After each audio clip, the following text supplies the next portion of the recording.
take a moment, remind yourself, He speaks, He listens. Karishye vachanam tava. We will practice your teachings as you have taught us. Not that we have to give up the world and run away from the world, but our attachment to the world must be given up.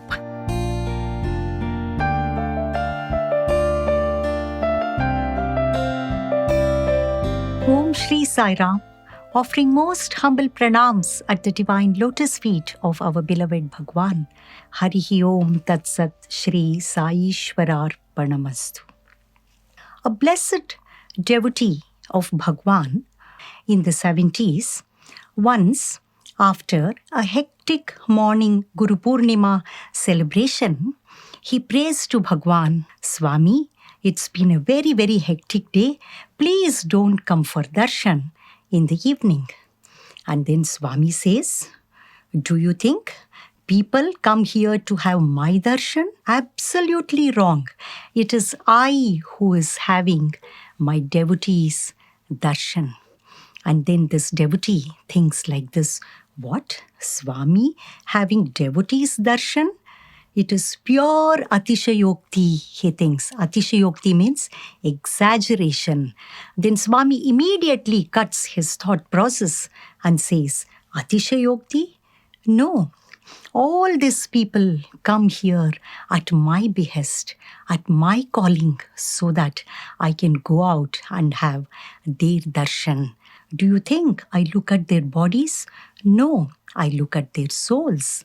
I know their past, present and future, and I think what I can do for their better future. And then Swami went on to say, every time I address you as Divyatma Swarupulara, do you think I do this to praise you or please you? No, that is what you are, and that is how I look at you as. But unfortunately, you all look at me as this body only.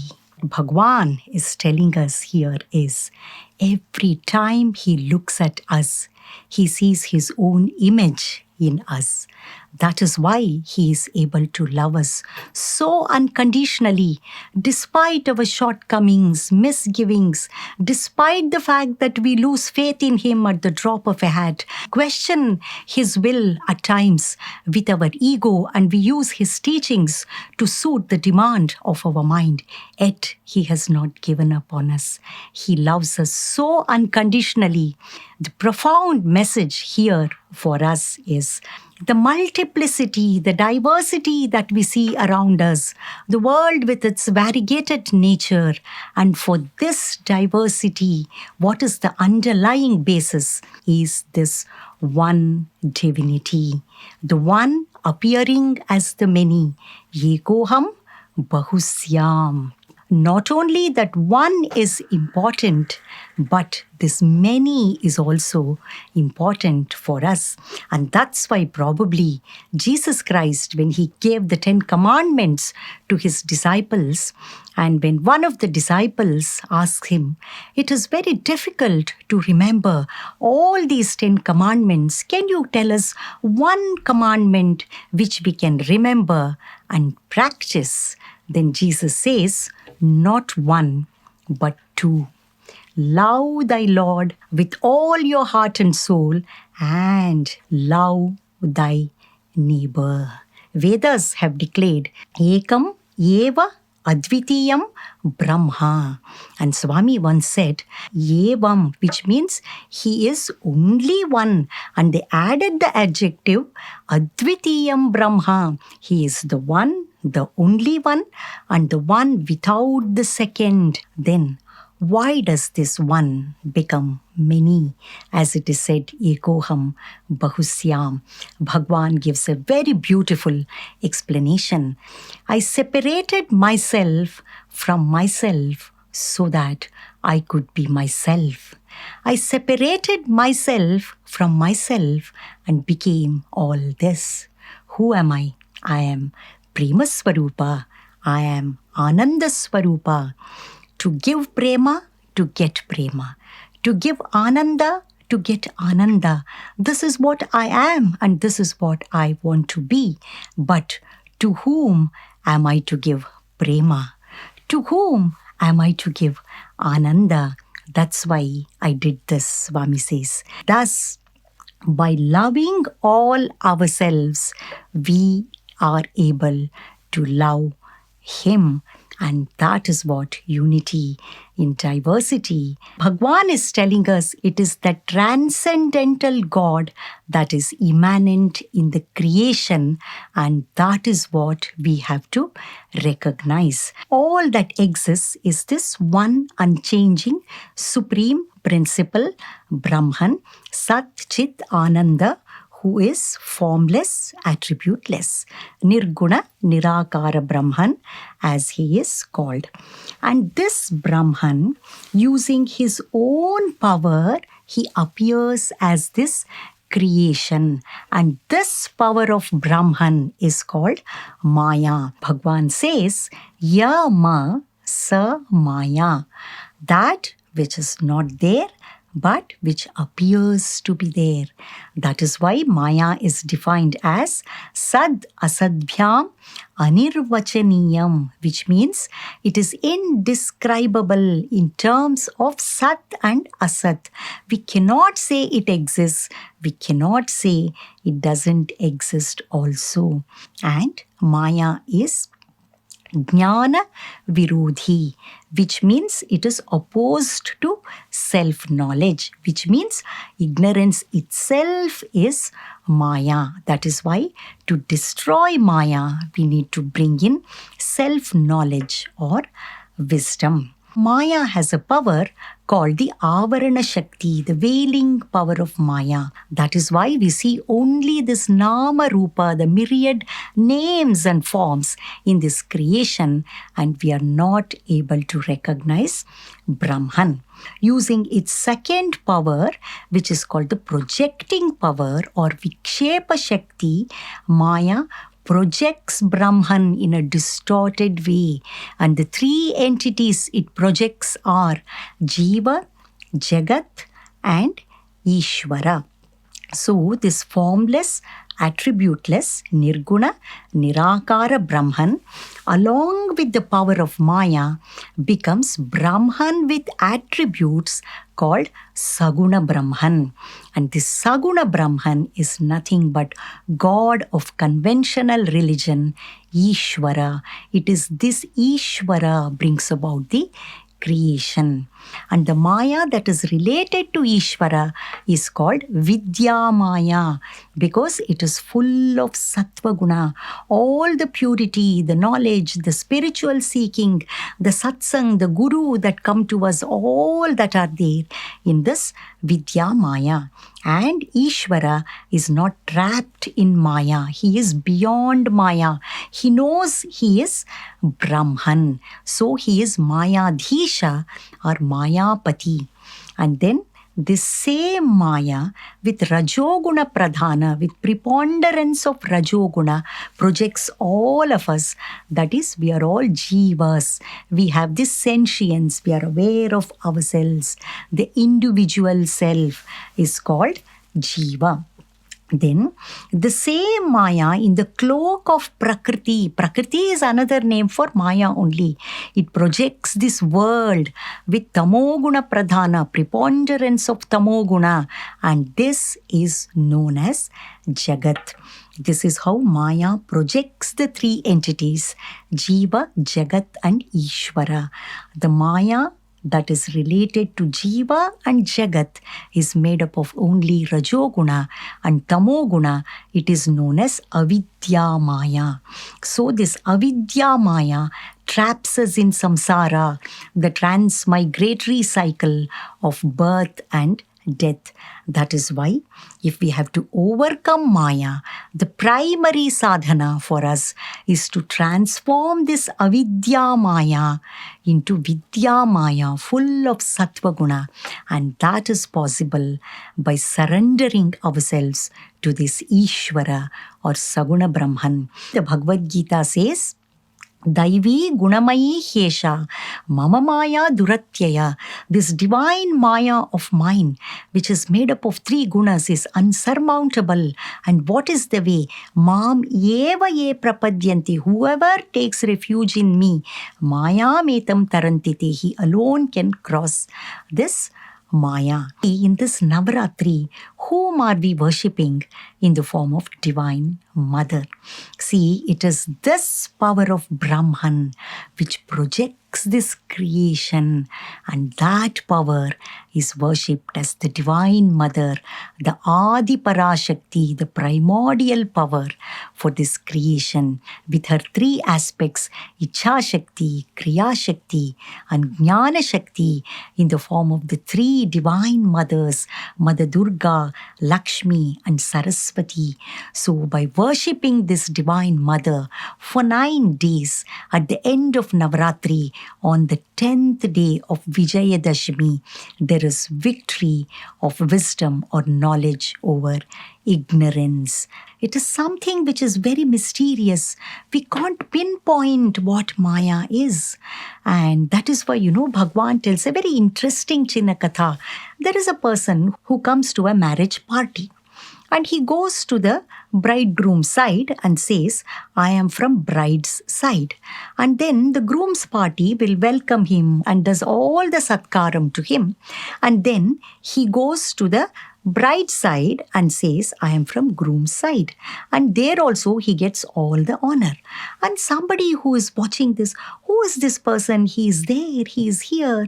Everywhere he says, I am from groom's side, I am from bride's side. And to which side does he belong to actually? And when this inquiry starts, Swami says, this man takes to his heel. He runs away. So that is what Maya is. Swami says, when this process of self-enquiry starts, what is this creation all about?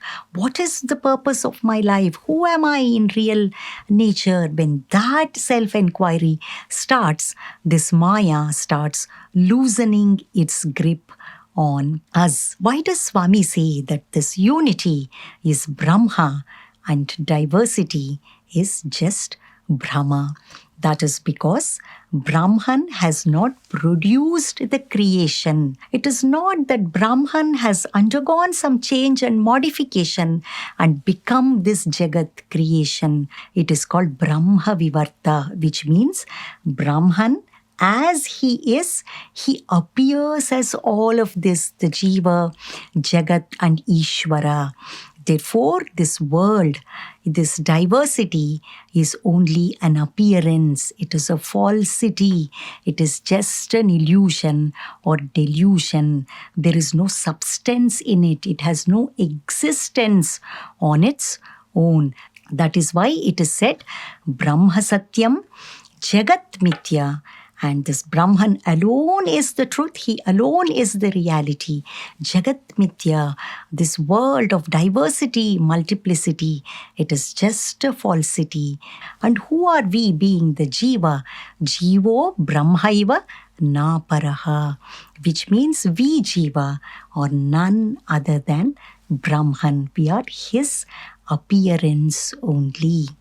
See, in the Bhagavad Gita, the 10th chapter of Vibhuti Yoga, when the Lord says the essence of everything is me and everything is in me, then Arjuna asks the Lord, can I see that form of yours where everything is present? And that is when the Lord reveals his cosmic form, the Vishwarupa, to Arjuna. The Lord at once grows into a gigantic form where all the beings which are dead and gone in the past, which are present and which are going to come in the future, everything appears, coalesced into one huge form. And seeing this form, Sanjaya remarks, Divisurya Sahasrasya Bhavet Yuga Paduttita, as if thousands of suns blazing forth in the sky at once. Such was the brightness of this Vishwarupa. See, Dhritarashtra is also listening to all this. And even then, Dhritarashtra doesn't wake up. That is the power of Avidya Maya, the one steeped in Tamoguna and Rajoguna, which is nothing but attachment. And that is why Dhritarashtra was not only physically blind, he was mentally blind as well. The Gita falls on the deaf ears of Dhritarashtra, and that is the power of Maya. And this Arjuna, in fact, is frightened to see this form. He says, you take back this form. For me, this gentle, beautiful form of yours is enough. And in fact, to behold this Vishwarupa, the Lord bestows upon Arjuna the Jnana Chakshu, that is the divine vision. And that is how he is able to see this Vishwarupa. And that is why Swami says, if we want to behold the cosmic form of the Lord, what we need is Samyak Drishti. Swami says, right vision. That's why Swami would often say, there is no Srishti dosha, there is no defect in the creation. Your vision is defective. There is Drishti dosha. That has to be set right. Once a blessed student was traveling in car with Bhagawan, and then Swami asks him, see, whatever form of God you want to see, I will show you now. You want to see the old man, referring to Shirdi Baba, Swami says.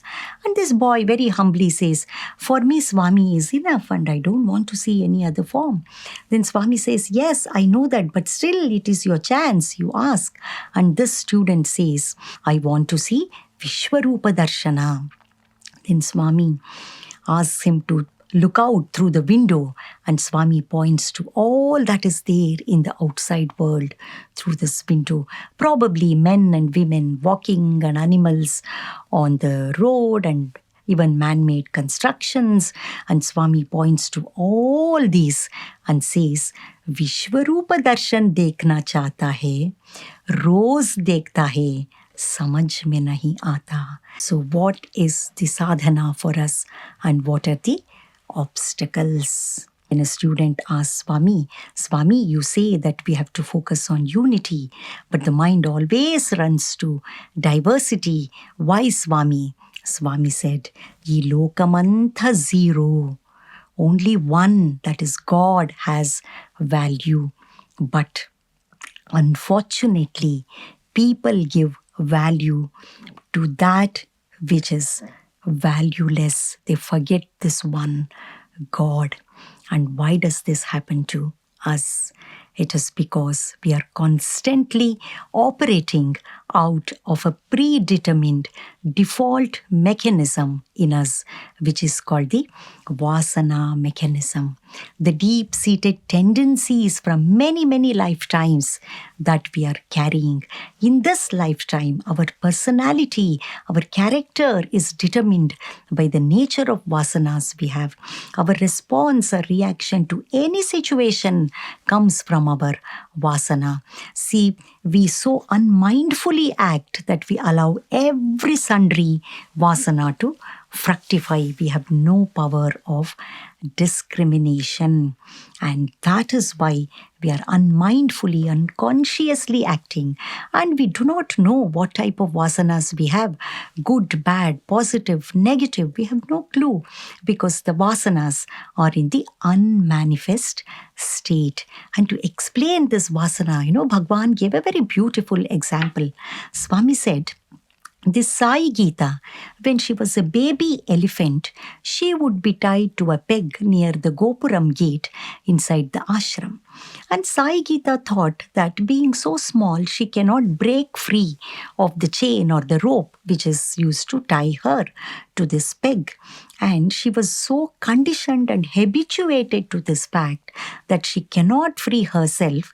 Even when she grew into a big elephant, when she had the might and strength of a huge elephant, she never attempted to break herself free. And Swami said, you are all like this, habituated to this fact that I am this body, I am this mind. Swami alone knows how many millions of lives we have lived as this body and mind. And Swami says, even when Guru comes and tells you, you're not the body, you are not the mind, you are God, it is very difficult for you to even imagine that. So that is the vasana. We have the loka vasana, the worldly tendencies, the deha vasana, strong identification with the body. And what is the way out? The way out is we should, through sadhana, have exercise self-control over ourselves. We should disallow those vasanas which are not conducive for our spiritual seeking. We should be able to replace such negative vasanas with positive thoughts and actions which are in alignment with the goal of human life, which are in alignment with Bhagawan's teachings, which are in alignment with the 5 human values that Bhagawan has taught us. That self-control is our self-effort, and that is the only way to get out of it. And that is why, Swami said, you cannot see this diversity because swartham swaprayojanam. Swartham, selfishness. Swaprayojanam, what is in it for me? It is all about I, me, myself, at the most my family. That's all. And the answer to this, Swami said, is work, worship, and wisdom. That brings us to the 3 components of ignorance in all of us, which are mala, vikshepa, and avarana. See, we have this family of selfishness in us. The mother of this family is kama, desire. If the mother is appeased, she will give birth to lobha, greed. I want more and more of it. And mother, pride. I have everything what I wanted. And then attachment, delusion, moha. We are so attached to it. We think that our life comes, our happiness comes from this. And suppose this mother, kama, is not appeased, even then she will give birth to krodha, anger. And somebody else got it, I didn't get it, then what happens? This matsarya, that 5th child is born. So this mother of kama with all her children is called 6 inner enemies, or the Arishad Vargas. This constitutes Chittamala, the first component of ignorance in us. And not only this, the garbage that we are pouring into our mind constantly through the agency of 5 senses. In this day and age, there is no dearth of the source of such garbage for us. Probably, earlier days, we would say when we get up in the morning, Karagre Vasate Lakshmi, Karamadhye Saraswati. And now what is it? Karagre Vasate Facebook, Karamadhye Twitter, Karamule to WhatsApp, Prabhati, mobile darshanam. That is what our life is reduced to through all these social network sites. And this is the Chittamala. So the mind has to be purified. We should bring in Chitta Shuddhi. What is the prescribed method for this? Bhagavan says the assiduous practice of Karma Yoga. What is Karma Yoga? Performing every action in this attitude using 5 buddhis. The first buddhi is Svadharma buddhi. Whatever action I perform, it is based on this dharma. It is not because I am attached to it, I like it and I get something from it, I am performing, which means I am not performing out of mamakara, but mama dharma. It is my dharma to act this way in this particular circumstance. Swadharma buddhi. Then samarpana buddhi. Whatever action I perform, I offer it to the Lord. I not only worship Bhagwan in my altar through flowers and kumkum and so on, but I also worship him throughout the day, through all the actions I perform in the worship, in the spirit of dedicated worship of Bhagwan. I offer it to him as Naivedyam. See, when we do this, what happens is our own Chitta Shuddhi increases because we tend to purify every thought, word and deed of ours because we are offering it to Bhagwan. That's how Karma Yoga gives us Chitta Shuddhi. Then, while acting, Asanga Buddhi, I have done my best and left the rest to Bhagwan. Bhagwan is taking care. I give up my attachment to the fruit of action. Instead, I focus completely on the work at hand. I have no tension, anxiety for fruit of action whatsoever. See, a karma yogi is one who will not wait for the fruit of action to give him happiness. If he gets happiness from this action itself, out of the action itself, it is not renunciation of action. Karma yoga is renunciation in action, renouncing our attachment to the fruit of action. When once the action is over, the result comes. Prasada buddhi, I take it as Swami's prasadam, because Swami knows what is best for me, and whatever happens, happens for my highest good. Acceptance of the will of Bhagwan. Then what happens is we don't give credit to ourselves when something goes well, and when something is not so good, we are not dejected either. We are able to maintain samatva, equanimity, samatva buddhi. That's why Swami says, recognize the divine hand behind every happening. Then you will not grieve or exult over any situation. And well, as we all know, this equanimity, samatva buddhi, is full-time devotion to Bhagwan, as Bhagwan himself has said. And this karma yoga thus cuts at the root of selfishness, the mother of this family of Chittamala, the Arishad Vargas. That's how we get Chitta Shuddhi. Karma yoga also helps us to overcome Tamoguna, which is a very important component of Avidya Maya. Remember, our sadhana is to transform Avidya Maya into Vidya Maya first. And then the second component of this ignorance, which is vikshepa, the mind that is scattered in the world, that has to be collected, that must be made to focus on Bhagwan. And for this, Bhagwan has given us the practice of Bhakti Yoga, various bhakti practices, starting from chanting the name of Bhagwan, Namasmarana, Nama Japa, chanting the name, visualizing his beautiful form, Japa Sahita Dhyana, as Swami says, meditating upon his form, singing the glory of Bhagwan, studying his teachings and practicing Swadhyaya, Satsanga, where we speak and listen about Bhagwan. All these are all designed to give us this chitta ekagrata and to overcome vikshepa, that is single-pointed focus of the mind. Bhakti yoga also helps us to reduce our rajoguna. Rajoguna is characterized by attachment, indulgence in the world. The more we love Bhagwan, the more our bhakti grows. This attachment to the world decreases. That's why Swami says, deep attachment to God is detachment to the world. That is the greatness of Bhakti Yoga. And Swami says, this bhakti is not a part-time job. It is not like a uniform which you wear on certain days, the weekdays and Sundays and public holidays. You don't wear the uniform. It is not like that. It is a 24/7 sadhana. Throughout the day, whatever we do, we must connect it to the thought of Bhagwan. That's why Swami says, have these three practices. Always think of me, Namasmarana, that is chanting the beautiful name of the Lord. Simplest sadhana, yet very profound sadhana, which doesn't require any qualification.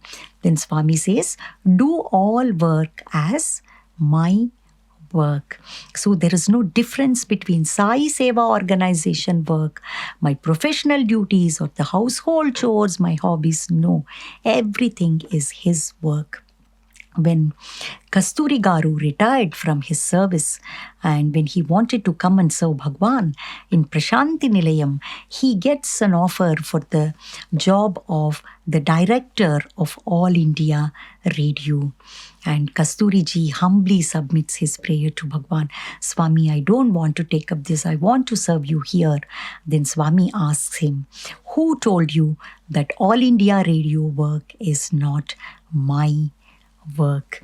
See, it is this Kasturi ji who gave this beautiful term to All India Radio, which is Akashavani. So, when we start doing all work as his work, then what happens is we know that we are doing Swami's work, even others are doing Swami's work, isn't it? Therefore, the way we look at all our peers and all the people, that changes. We get an attitude of love, compassion, and respect for them because we are doing God's work, they are doing Swami's work. We are all together working for God. That's how we learn to keep aside our petty little differences and we learn to work in a cooperative way, coordinated way in the spirit, in the team spirit. What is team? Together, everyone achieves maximum. So, we learn to attenuate this little I, the little ego in us, and that is what happens to us, and that is how we move closer to unity. And another important attitude is an attitude of gratitude. Once, a few students had the blessing of serving Swami the lunch in his residence. Then Swami blesses them and asks, did you prepare this food? They say, no, Swami. Did you procure the materials for this meal? No, Swami. Did you grow the material that is necessary for this meal? No, Swami. Then Swami says, see, even in the simple process of a meal on my table, so many people are involved in this work. And here you are blessed to serve me and you are getting my blessings. So Swami said, how grateful you have to be to all those who are involved in this simple act of this food on my table.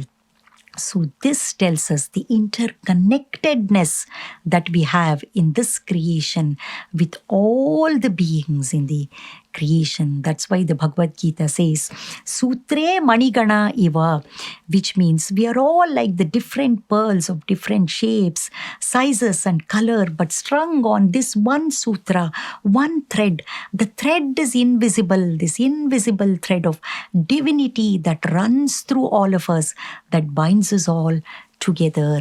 And this attitude of gratitude helps us to see this oneness in the creation. And another important thing, that happens to us because of this vasana pressure or the vasana mechanism is we keep on finding fault with people. Again, this is because of our previous vasanas. We keep on judging people and going into unnecessary nitpicking details. And we even brand people, we criticize people. That is what we are constantly doing. And, once Bhagawan told this story from the life of Jesus Christ to a group of students in Trai session. Swami said, once when Jesus Christ was walking in the market square, he sees some people pelting stones at a woman. And Jesus Christ asks, what are you doing? They say that this is a lady of immoral character and we are punishing her.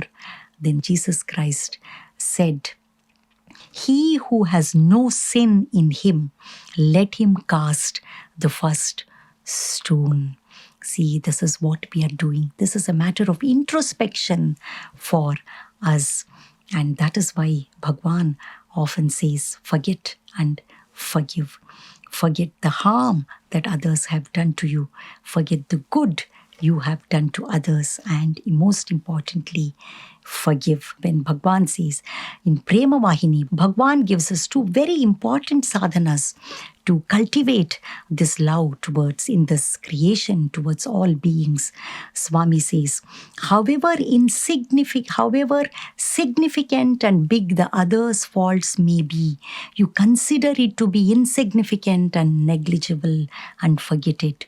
However small your own fault may be, consider it to be very significant and big and be saddened by it, repent for it and resolve not to repeat it. That is important to cultivate love.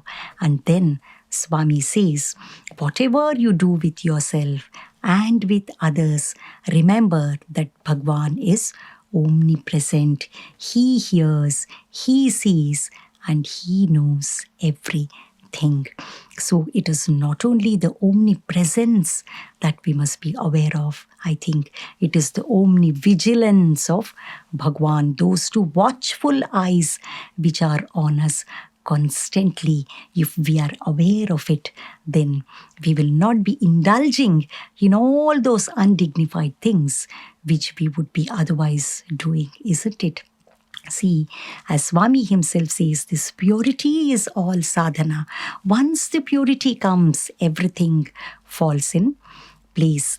And that's why Bhagavan gives us these 4 attitudes in our day-to-day interaction. Swami says, with those who have the same mental wavelength as you practice this Maitri, friendliness. And Swami says, with those who are below you in any way, with them, you practice karuna, compassion. You help them as much as you can. Don't look down on them and don't ridicule them.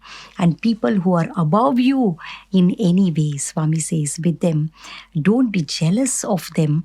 Practice mudita, happiness. Rejoice in their happiness. Compliment them. Congratulate them wholeheartedly. And don't be jealous.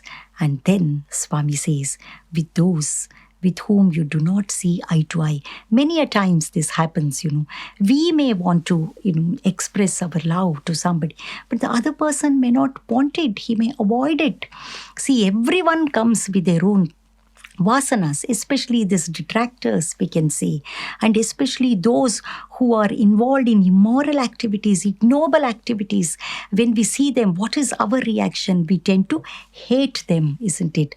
Swami says, don't do this. Instead, practice. It is upeksha, detached indifference. Don't have anything to do with them. And the better practice would be to pray for them. Swami, give them sadbuddhi. Fill them with all the goodness and auspiciousness. Probably they are not aware of this. That should be our prayer.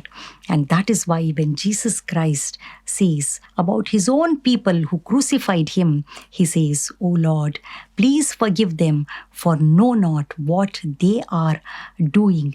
It is not just a simple act of forgiveness.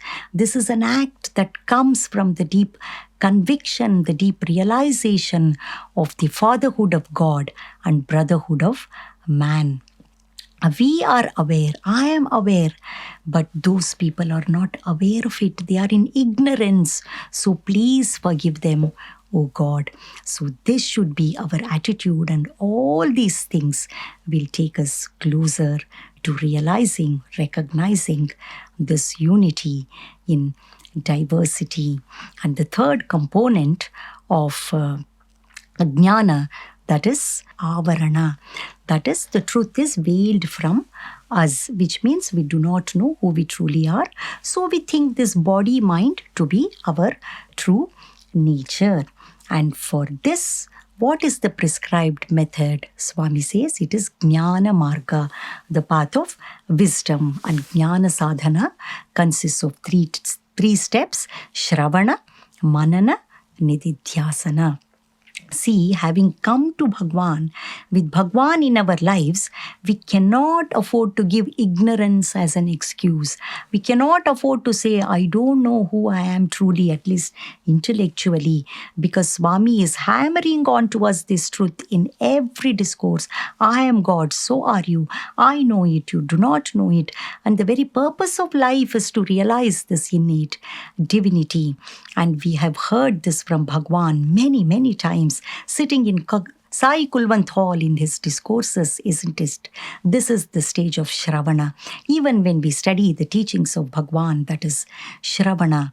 But what happens to us once we go home, back from Sai Kulwant Hall, we are the same busy body, steeped in this worldliness, hugging the world with all its vanities, still searching for happiness in the world. That is our misfortune. That is why we should not stop at the stage of Shravana. We should do Manana, reflect upon Bhagwan's teachings, get clarity, get conviction to practice these teachings. This is necessary to sit quietly and reflect upon it. And then follow it up with Nididhyasana. That is to live our life in the light of Bhagwan's teachings. That is necessary for us. So Nididhyasana is playing our role in this world. See, when we are acting in the world, let us have this attitude that I am playing a role only in this cosmic drama. My identity is something different. That's why Bhagwan would often say, hands in the society, head in the forest. Dil mein Ram, haath mein kaam. Maam anusmara, Yudhyacha. Have me in you at all times, that supreme divinity, and then fight the battle of life. So that should be the attitude. And Nididhyasana, most importantly, is to withdraw from this so-called, this delusory Jagat and sit quietly and contemplate upon the truth. Negate what we are not, Anatma, and assert what we are. That is Atma. This prolonged meditation, contemplation upon the truth is called Nididhyasana. So in this seat of contemplation, we must even drop the role that we are playing in the world and focus on this divinity. And there are such very beautiful, wonderful sadhanas that Bhagawan has given us to do this Nididhyasana. This Nididhyasana is nothing but Vedantic meditation. Swami says, practice this Soham meditation with every incoming breath, Uchvasa, so the outgoing breath, hum, I am that, I am that. Affirm to yourselves. And then Swami has given us this Jyoti meditation, a simple technique. We taking the Jyoti of Bhagwan, we purify all our organs and we expand this Jyoti to fill the entire cosmos. And then we affirm to ourselves, I am in the light. The light is in me, and I am the light. I am that supreme consciousness. This is Nididhyasana. And the Brahmarpanam prayer itself, which Bhagawan has given us, which we all chant before partaking of food. What are we saying in this prayer? The person who is making this ahuti offering is Brahman. The one who receiving this oblation is Brahman. The fire into which the oblation is made is Brahman. And the offering, the ahuti itself is Brahman. And thus one who sees Brahman in all actions, he verily becomes Brahman. See, just think, if we are able to bring this Brahmarpanam attitude into everything that we do, we will be constantly seeing this Brahman everywhere. See, the Bhagavad Gita gives us the 3 types of sadhana. The first level is, this world is anityam, asukham, lokam. Bhagavan also would always say this.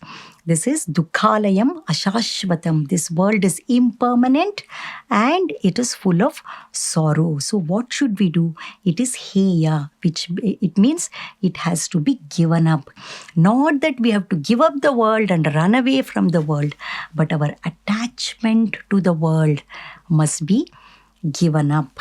And that is what is the first step, that is heya. That is why in all our interactions, with the objects of the world, how it should be mathematical. We must use the objects of the world for our utility and not be used by them, not become a slave to them. And with people in the world, we should be musical, we should be loving and compassionate to them. And with our own self, we have to be meditative, contemplate upon the truth. So the second level of sadhana is divya. This entire manifestation is a glory of God. See, when we see this divyata in everything, in this creation, in this manifestation, which is so majestic and beautiful, then our focus naturally shifts from creation to the creator.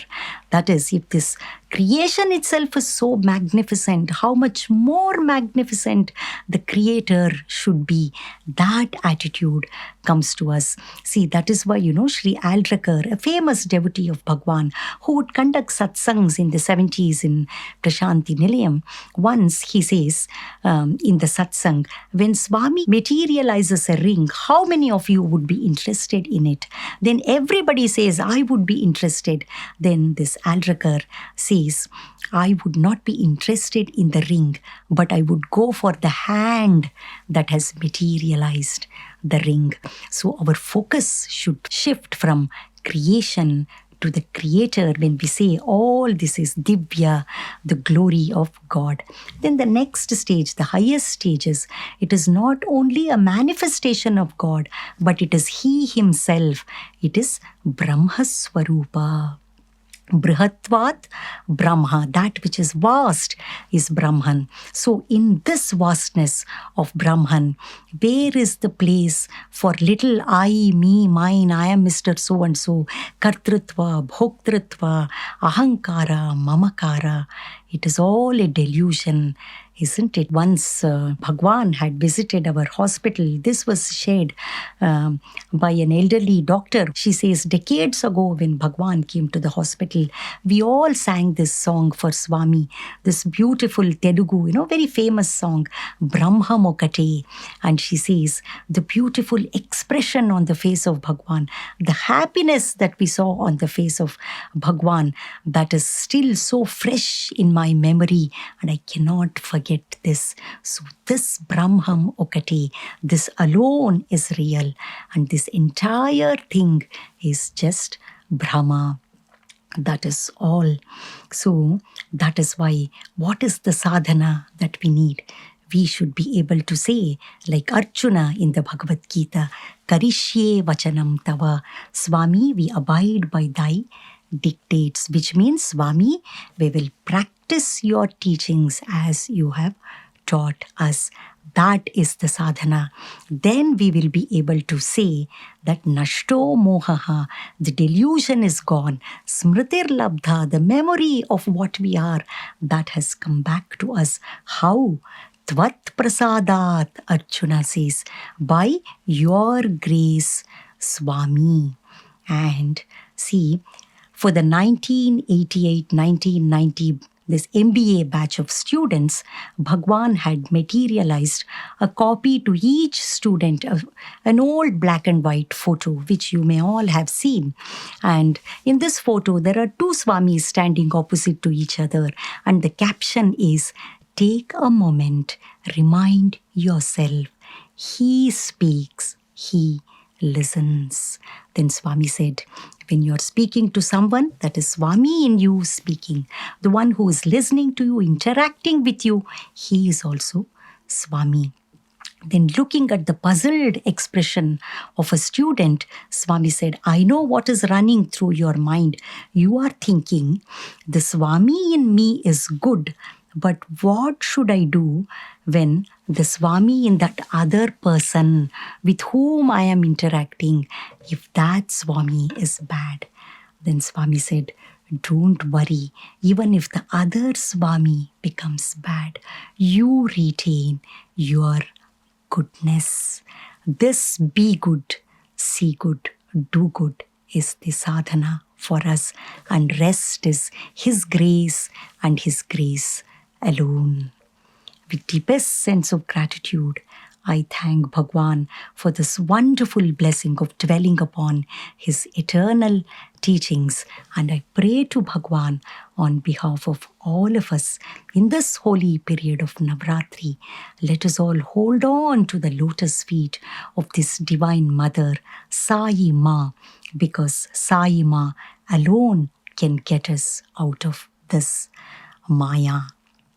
And now I will conclude with the Shanti Mantra from the Ishavasya Upanishad, which captures the crux of Brahman is unity is Brahman and diversity is Bhrama, as Swami says. Om Purnamadah Purnamidam Purnat Purnamudachyate Purnasya Purnamadaya Purnamevavashishyati. Om Shanti Shanti Shanti. Harihi Om Tat Sat. Sri Sai Ishwararpanamastu. That Brahman is infinite. This manifestation is also infinite. This infinite is from that infinite. In this infinite, we are able to see that infinite. Then what remains is infinite alone. And this is what unity in diversity is.